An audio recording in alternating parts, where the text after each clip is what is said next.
નમસ્કાર, હું છું આપની સાથે હિરલ મહેતા। અમદાવાદના ચંડોળા તળાવમાં ડિમોલેશનની કાર્યવાહી હજુ પણ યથાવત છે। આજે વહેલી સવારથી જ આ કાર્યવાહી આરંભી દેવામાં આવી છે। તો અમદાવાદના ચંડોળા તળાવમાં ફરીથી ડિમોલેશન કરવાની કાર્યવાહી કરવામાં આવી રહી છે। 6 જેટલા ગેરકાયદેસર ધાર્મિક સ્થળો પર તંત્રનું બુલડોઝર ફરી વળ્યું છે। પોલીસના ચુસ્ત બંદોબસ્ત વચ્ચે ફરી વળ્યું છે બુલડોઝર। આ પહેલા પણ 34 જેટલા ધાર્મિક સ્થળો તોડી પાડવામાં આવ્યા હતા। અમદાવાદના ચંડોળા તળાવના આ દ્રશ્યો સામે આવી રહ્યા છે કે જ્યાં પોલીસનો મોટો કાફલો છે તે ખડકી દેવામાં આવ્યો છે અને કોઈ અનિચ્છનીય બનાવ ન બને તે માટે પોલીસને સાથે રાખીને પોલીસના બંદોબસ્ત સાથે ચંડોળા તળાવમાં ડિમોલેશનની કાર્યવાહી કરવામાં આવી રહી છે। સતત અહીંયા ડિમોલેશનની કાર્યવાહી કરવામાં આવી છે।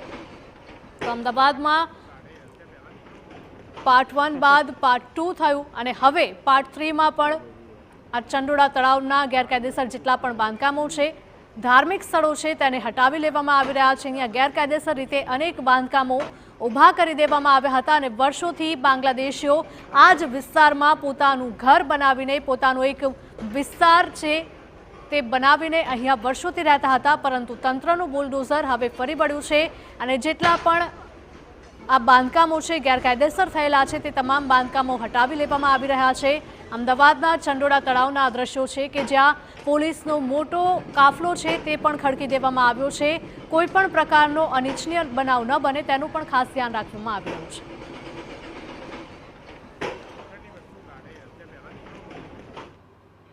અમારા સંવાદદાતા મિહિર સોની લાઈવ જોડાઈ ગયા છે ચંડોળા તળાવ વિસ્તારમાંથી। મિહિર, જણાવશો કે આજે ફરીથી ડિમોલેશન કરવામાં આવી રહ્યું છે, શું પરિસ્થિતિ?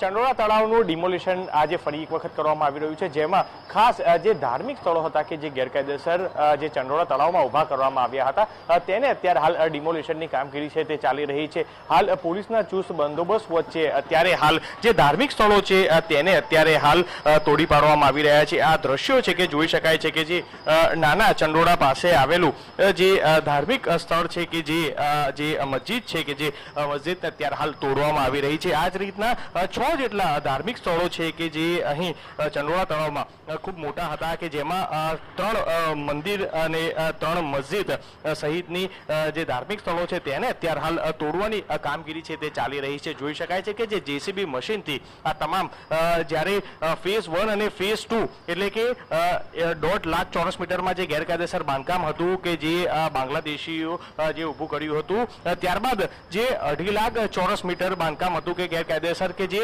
ચંડોળા તળાવના ફરતે હતું તેમ તમામ બાંધકામો છે તે તોડી પાડવામાં આવ્યા હતા, પરંતુ જે ધાર્મિક સ્થળો હતા જે લગભગ 34 જેટલા હતા તેને ફેઝ 2 માં તોડી પાડવામાં આવ્યા હતા, પરંતુ જે 3 મંદિર અને 3 મસ્જિદ હતા એ મોટા બાંધકામ હોવાના કારણે તે લોકોને જાણ કરી અને જાતે તોડી દેવાની અથવા તો જે તમામ સામગ્રી છે તે કાઢી દેવા માટે જે છે તે કહેવામાં આવ્યું હતું અને તે સમય બાદ આજે ફરી એક વખત જે 6 જેટલા ધાર્મિક સ્થળો છે જે તેને અત્યારે હાલ તોડવાની કામગીરી છે તે ચાલી રહી છે। ખાસ જે ગેરકાયદેસર રહેલ જે ચોકીદાર બાવની દરગાહ જે શાહ આલમ પાસે આવેલી છે, સાથે જ આ દ્રશ્યોમાં દેખાતા નાના ચંડોળા પાસે આવેલું ગરીબ નવાઝ મસ્જિદ અને પાપા મિયા શાહી દરગાહ છે તેને આ જેસીબી મશીનથી જે તોડવાની કામગીરી છે તે ચાલી રહી છે। સાથે જ ઈસનપુર રોડ પર આવેલા જે ગેરકાયદેસર ધાર્મિક મંદિરો છે કે જે જોગણી માતાનું કે દશા માતાનું મંદિર તેને પણ તોડવામાં છે તે આવશે। અત્યારે હાલ આ દ્રશ્યો જોઈ શકાય છે કે જે પોલીસના ચુસ્ત બંદોબસ્ત વચ્ચે એએમસી દ્વારા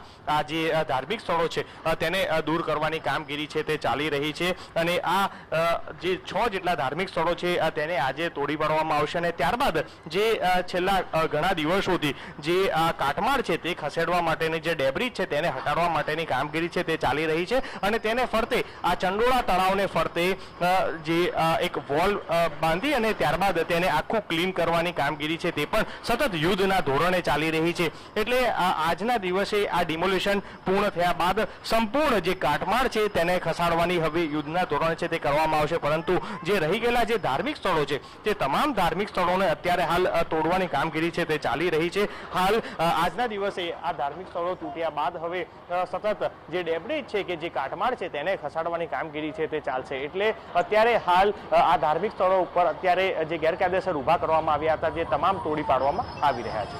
બિલકુલ મિહિર, માહિતી બદલ આપનો આભાર. તો અમદાવાદના ચંડોળા વિસ્તારના દ્રશ્યો છે કે જ્યાં સતત દબાણ હટાવવાની કામગીરી કરવામાં આવી રહી છે. અહીંયા અનેક ગેરકાયદેસર બાંધકામો છે, ધાર્મિક સ્થળો છે, તે તમામને હટાવવામાં આવી રહ્યા છે અને આ કાર્યવાહી છે તે આજની તારીખ સુધી પણ ચાલુ રાખવામાં આવી છે.